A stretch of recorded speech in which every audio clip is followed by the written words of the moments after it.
Bonjour, bonsoir fidèles téléspectateurs selon votre position géographique. Aujourd'hui, je suis très heureuse d'être reçue par l'un des opérateurs économiques les plus riches du Mali. Voilà. Il n'est plus à présenter dans son pays parce qu'il impacte économiquement la vie de son pays. Mais voilà, comme la tradition l'exige, on est quand même obligé de le présenter à ces milliers de téléspectateurs qui nous suivent un peu partout dans le monde. Voilà, aujourd'hui, nous sommes reçus par Monsieur Mamadou Siensi Koulibaly, opérateur économique, entrepreneur à multiples casquettes. Il a aujourd'hui à son actif plus d'une vingtaine d'entreprises. Aujourd'hui, à travers cette émission Exemple de réussite, il va partager les secrets de sa réussite avec nous, surtout les secrets de sa richesse, parce qu'aujourd'hui, il est considéré comme l'un des hommes les plus riches du Mali. Donc voilà, pour ces jeunes et surtout pour toutes ces personnes qui veulent aussi devenir riches dans leur pays, ne quittez pas à rester avec nous. Je reviens juste après le reportage.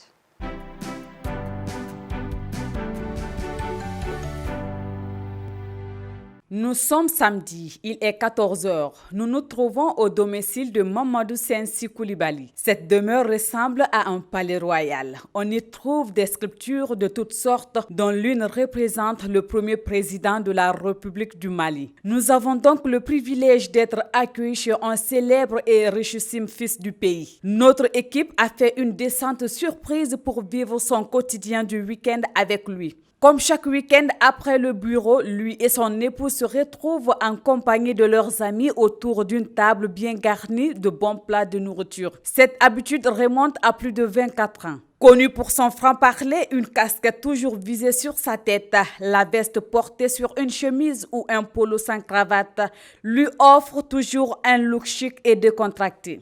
Celui qu'on surnomme Madoukoulou est né en 1956 à Dakar. Il est marié et père de 3 enfants. Après sa scolarité à Mopti puis à Bamako, il s'est envolé pour Paris où il intègre l'université de Jussier puis l'école supérieure des réseaux automobiles au Mans.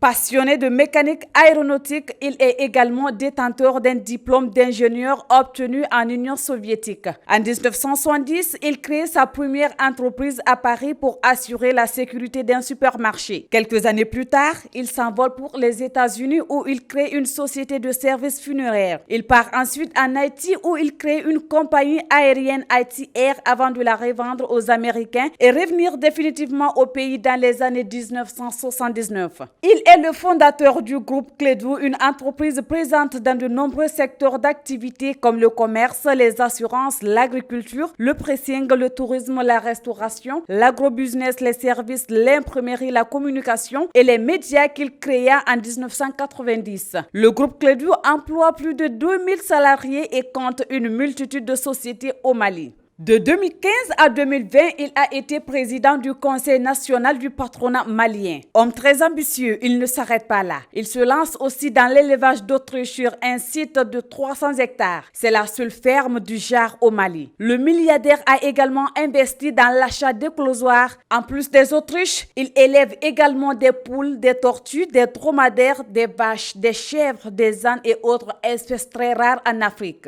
Le patron des patrons maliens est incontournable dans le monde des affaires au Mali. Avec une fortune estimée à plusieurs milliards de francs CFA, il est considéré aujourd'hui par beaucoup comme l'opérateur économique le plus riche du Mali.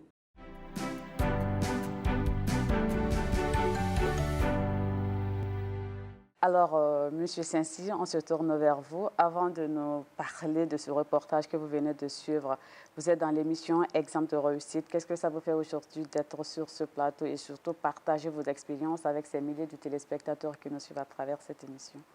C'est un honneur, un plaisir d'être aujourd'hui devant vous avec votre émission qui est très bien écoutée, surtout en Guinée et dans d'autres pays.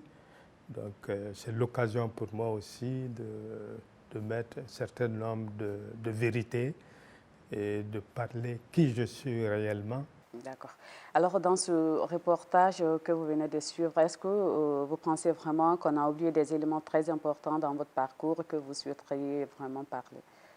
Très souvent on me dit que j'ai fait mes études en Union soviétique, tout ça. Je n'ai jamais étudié en Union soviétique. Avant de représenter l'Aeroflot en Afrique de l'Ouest, je n'avais jamais été en Union soviétique. C'est après que je suis parti signer mon contrat avec Aeroflot, que j'ai visité pour la première fois le Moscou en particulier.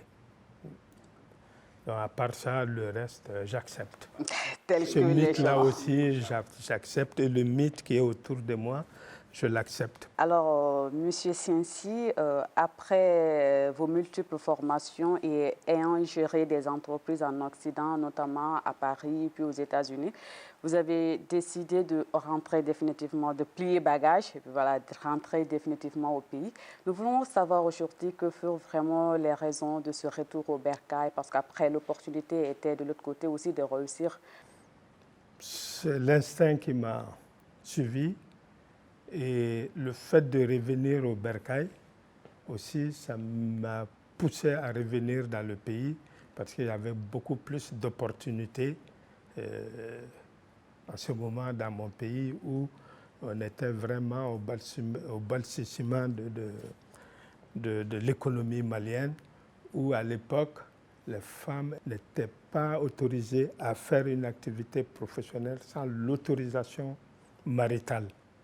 Donc tout ça, ça nous a poussé à venir et puis bon, là, lutter pour que les femmes et les hommes puissent exercer le métier de leur rêve. Voilà, de leur rêve du secteur privé, sans autorisation ni parentale, ni maritale et autres, qu'on soit égal. On s'est battu pour ça. Et aujourd'hui, la loi existe toujours. Mais tout le monde fait son truc, l'État a fermé les yeux là-dessus, et puis bon, on parle, mais il faudrait que cette loi soit abolie définitivement, même si on ne le pratique pas, mais il faut que ça soit aboli.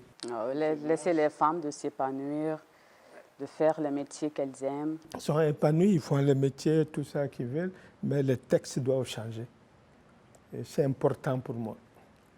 Donc vous êtes venu au pays pour changer un peu les choses au Mali. Tout à fait.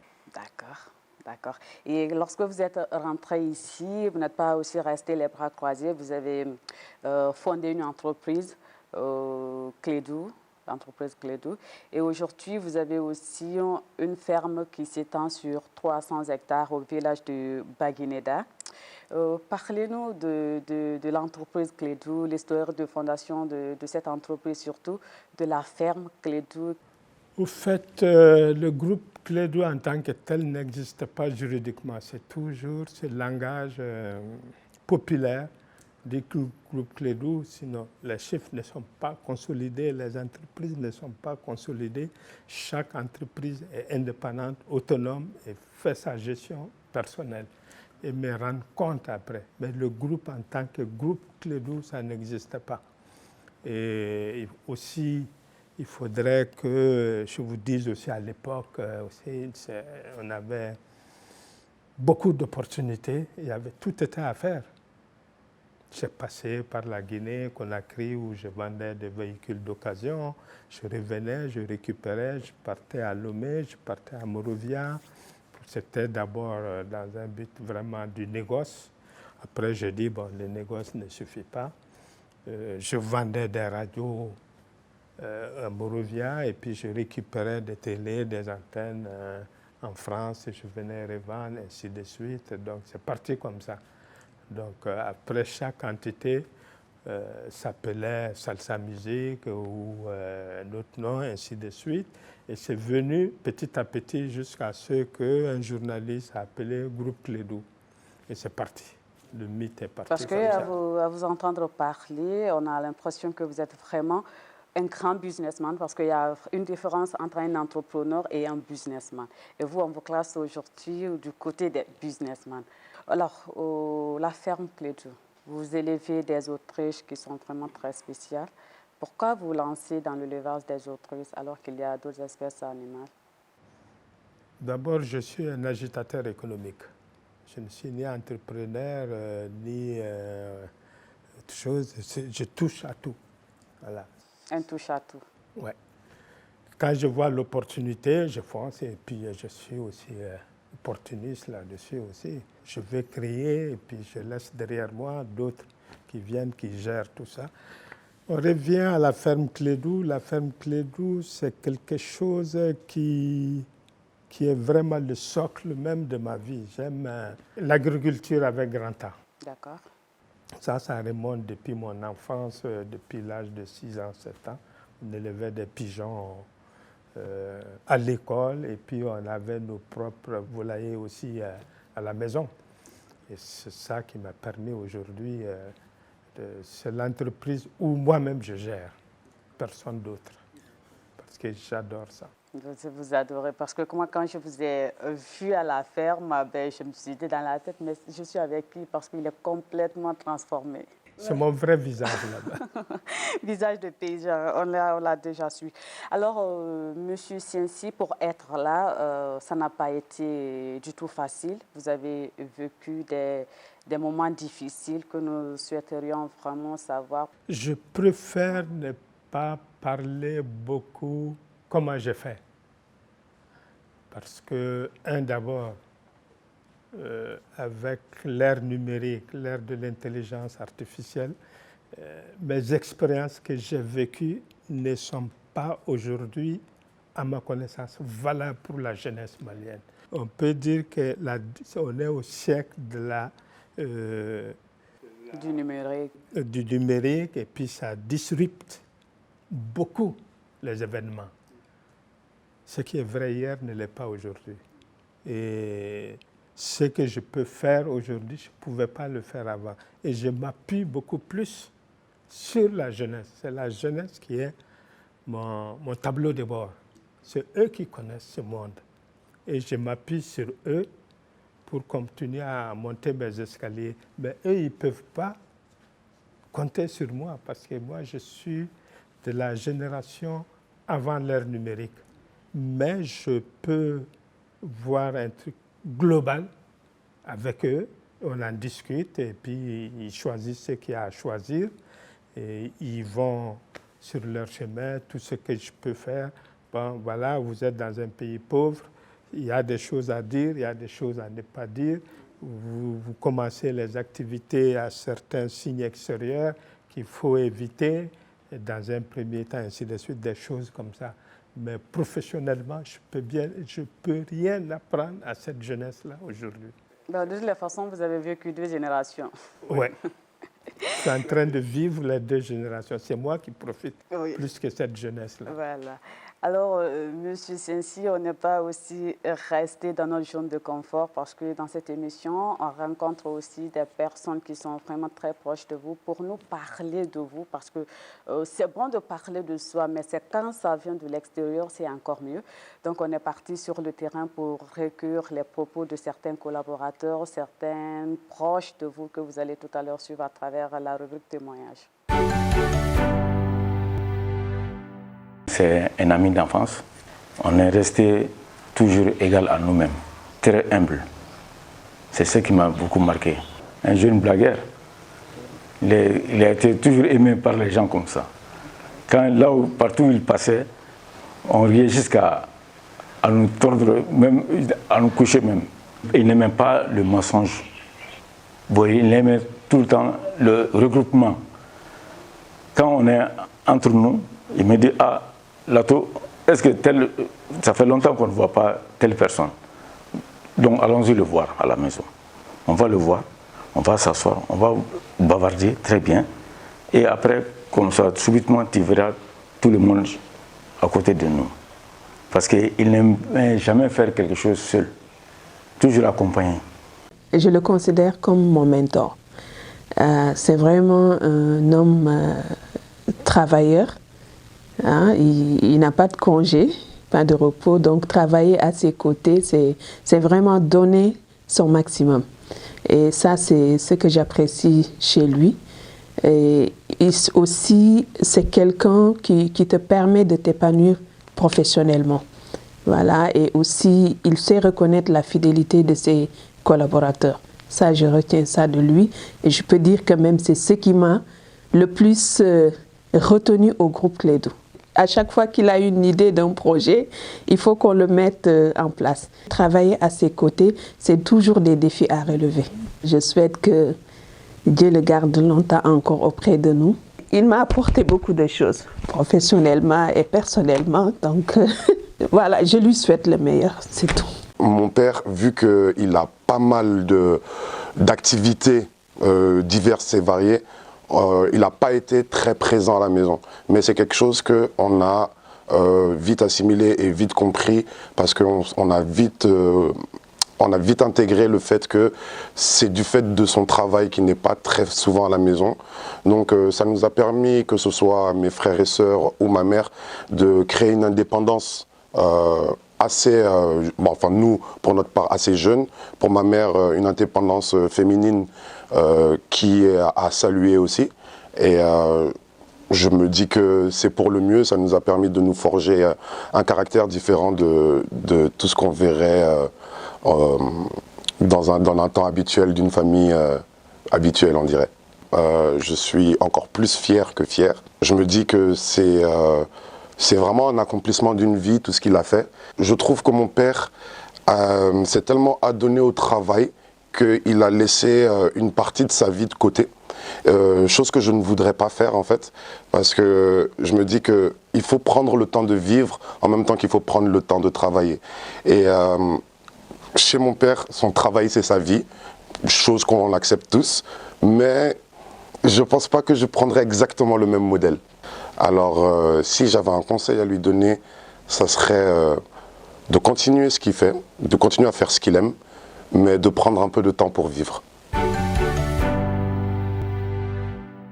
Alors, Monsieur Sensi, vous venez de suivre ces témoignages que nous avons réservés pour vous. Est-ce que vous avez quelque chose à dire, non seulement sur le témoignage de Lato, l'assistante, puis surtout de votre fils qui vous demande de vous reposer un peu? Lato, c'est un ami de longue date de l'enfance. Avant même qu'on aille dans les écoles primaires, on était toujours ensemble. Donc, c'est cette même bande qui, sauf ceux qui sont décédés, paix pour leur âme. Et on est toujours restés ensemble. Et il y a des choses où je ne peux pas faire quand ils sont là. Donc, ils peuvent me recadrer. Ils n'ont pas besoin de moi, mais c'est beaucoup plus moi qui ai besoin d'eux. Quant à mon fils, on n'a pas les mêmes visions de travail. Parce que moi, je suis issu d'une famille moyenne. Mon père était fonctionnaire, ça ne gagnait pas beaucoup d'argent, on mangeait tous les jours. Mais je ne veux pas être fonctionnaire comme mon père. J'ai décalé les choses pour être dans le secteur privé, pour donner tout ce que je peux pour ma famille. Ma personne n'existe pas.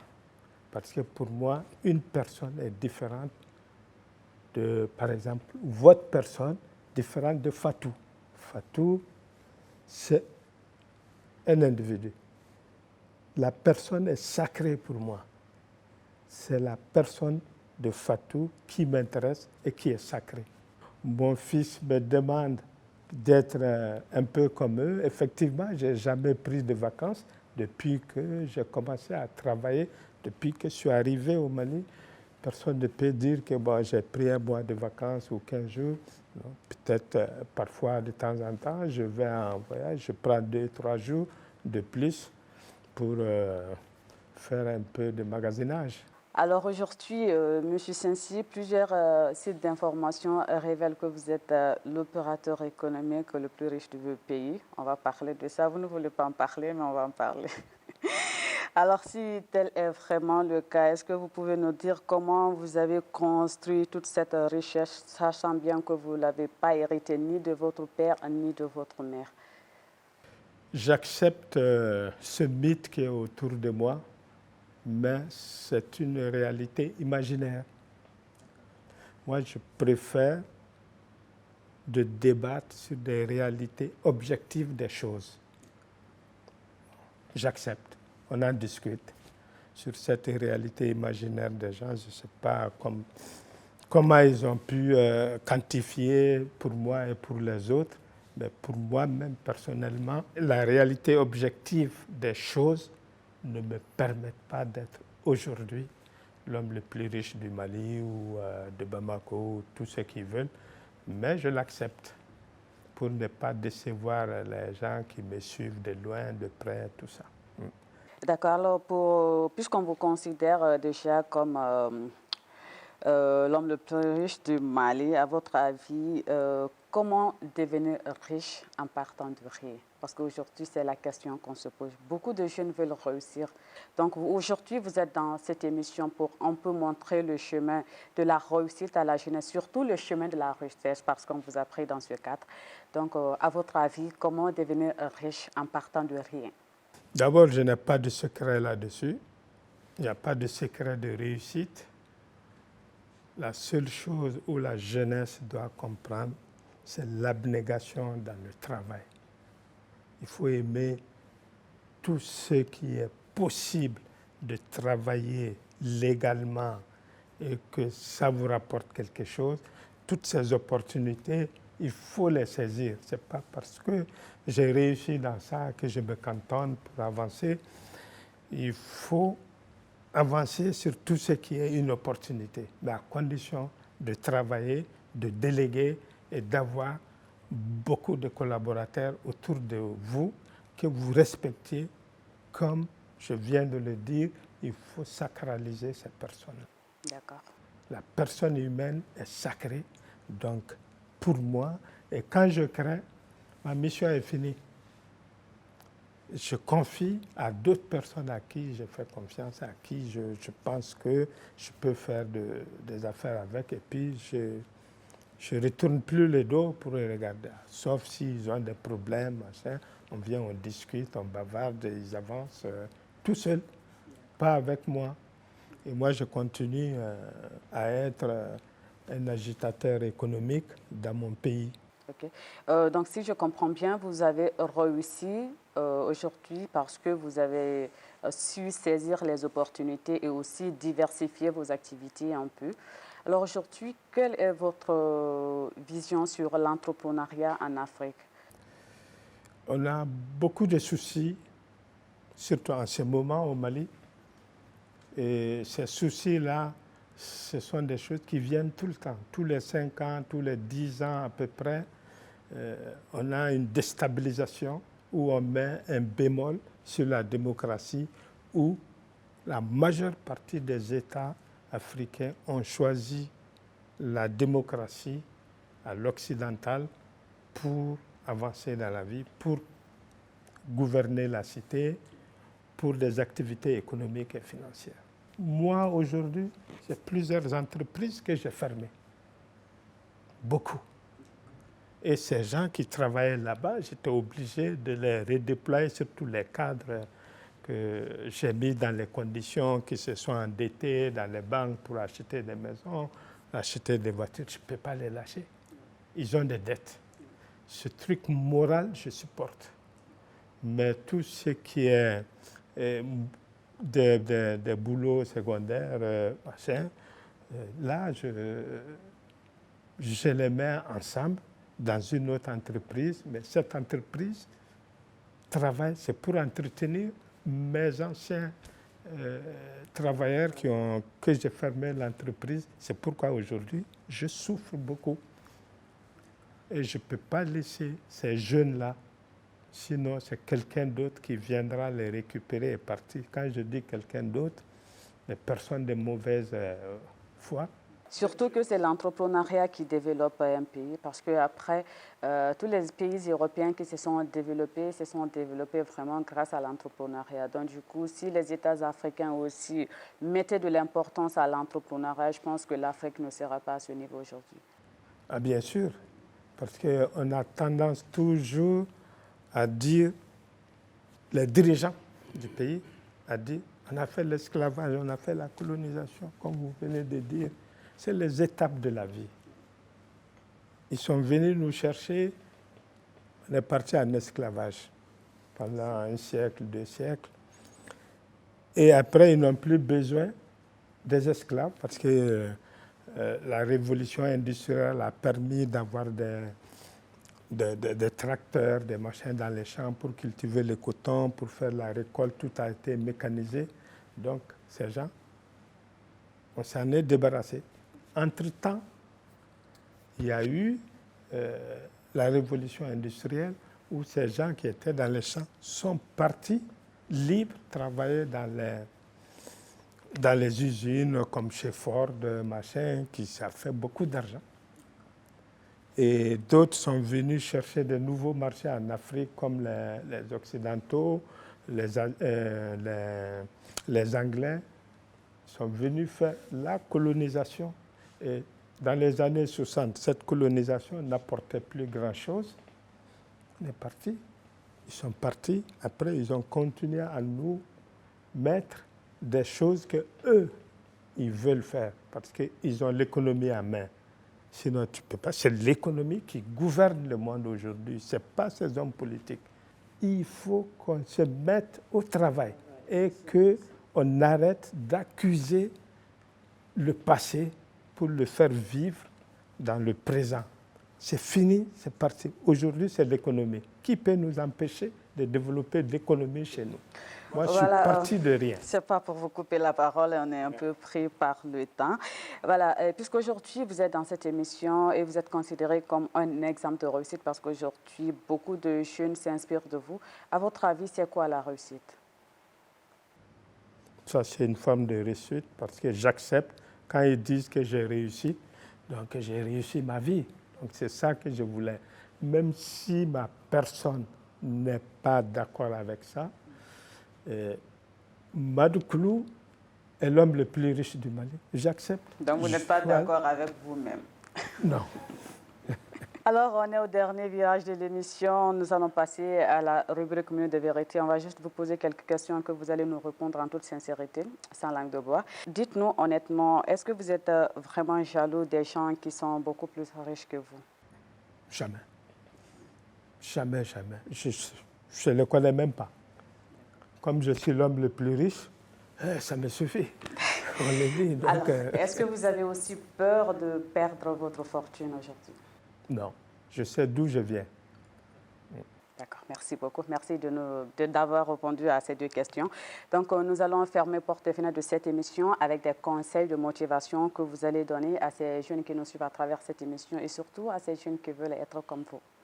Les conseils de motivation, tout ça, ça dépend de l'éducation que le jeune a eue dans sa famille. Je dirais tout simplement qu'il faut travailler, il faut travailler avoir les possibilités de pouvoir savoir c'est quoi une opportunité. C'est pas que l'opportunité viendra les saisir. Il faut courir derrière ces opportunités. Et que ces jeunes aussi doivent savoir dans quel milieu ils viennent. Plus le milieu est défavorisé, plus il doit travailler. Beaucoup plus que celui qui vient d'un milieu ou même d'un quartier.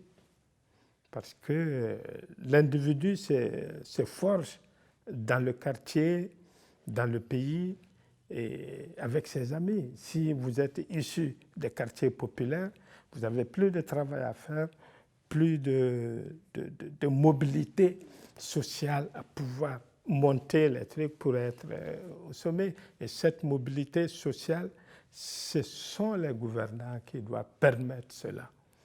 Quand on voit un pays comme le Danemark, où ton père est menuisier, vous voulez devenir dentiste, l'État met tous les moyens. Même si c'est 10 ans, ils vont vous former sur les impôts des autres. Malheureusement, ce n'est pas le cas chez nous. Nos impôts, on ne sait pas à quoi ça sert. Et que ce sont les dirigeants qui doivent faire en sorte que dans chaque quartier populaire ou un quartier qui n'est pas très riche, d'assurer la mobilité de ces enfants, surtout la mobilité sociale. Il faut investir plus. Ce partage communautaire, ce partage social et ce partage de convivialité entre les classes sociales et autres, et ça ne se fera pas tant qu'on n'a pas aussi des investissements publics pour faire des infrastructures économiques et autres pour que les couches les moins défavorisées puissent faire de l'ascension pour être des vrais opérateurs économiques demain. Comme merci. Merci Comme beaucoup. Moi. Merci de partager vos expériences avec nous. et surtout avec ces milliers de téléspectateurs qui nous suivent un peu partout dans le monde. Voilà, chers téléspectateurs, surtout les jeunes qui veulent être comme Saint-Cyr. Vous avez entendu son fils qui dit que son père ne se repose jamais. Donc, si vous voulez être comme lui, stop au repos. Voilà, c'était tout pour aujourd'hui. Je souhaite vous retrouver la semaine prochaine dans un autre numéro de votre émission Exemple de réussite. Merci pour l'intérêt que vous accordez à cette émission et au revoir.